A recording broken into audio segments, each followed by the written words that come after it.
My name is Brenda Stone, and I am the Director of Operations and the BSA Compliance Officer here at Family First Federal Credit Union.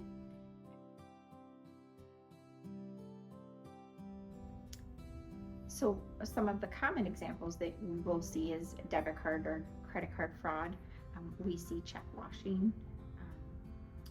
We see scams, whether it be a romance scam, an elderly person is scammed thinking that their grandson is possibly on vacation in a foreign country and she needs to wire money or send money through a courier. It's difficult. What we want the members to understand is that we're trying to protect them. There are times that your card is shut off because our monitoring system would think that it's a fraudulent transaction. We don't do that to inconvenience them, very honestly. We do that to protect them.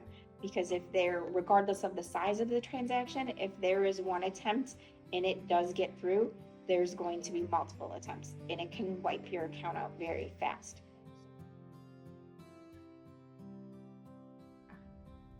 A lot of it is education. I think that is going to be the biggest way we combat fraud together.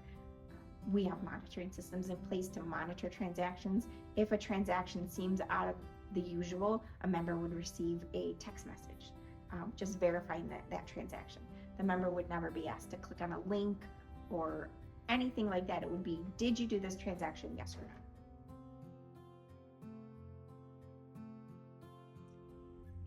AI is very prevalent. It's been on the news so much lately. There are a lot of scams where you could get a call from, say, your grandson or your son, and it sounds like them on the other line telling them that they need you to send money because they were incarcerated or they're on the side of the road with a flat tire. And be very cautious and mindful. Those are typically scams. Hang up the phone. They tend to create fear and panic and get you to make a lapse in judgment because you're so concerned about your loved one. Hang up and call another family member. Hang up and call that loved one at the number that you know.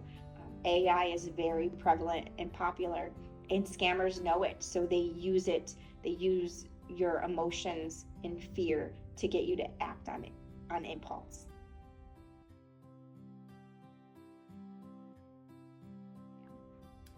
So the biggest way to know is if we call you, we are never going to ask you for your personal information. We're never going to ask you for your online banking credentials. We're never going to ask you any username, passwords. We are never going to ask for your social security number if we're calling you. If we're calling you, the chances are we're asking you to verify if this transaction is you. And if your cell phone number is on file with us, which I recommend everybody does, you would receive a text first that says, are you attempting to complete this transaction? And we only ask that you respond yes or no.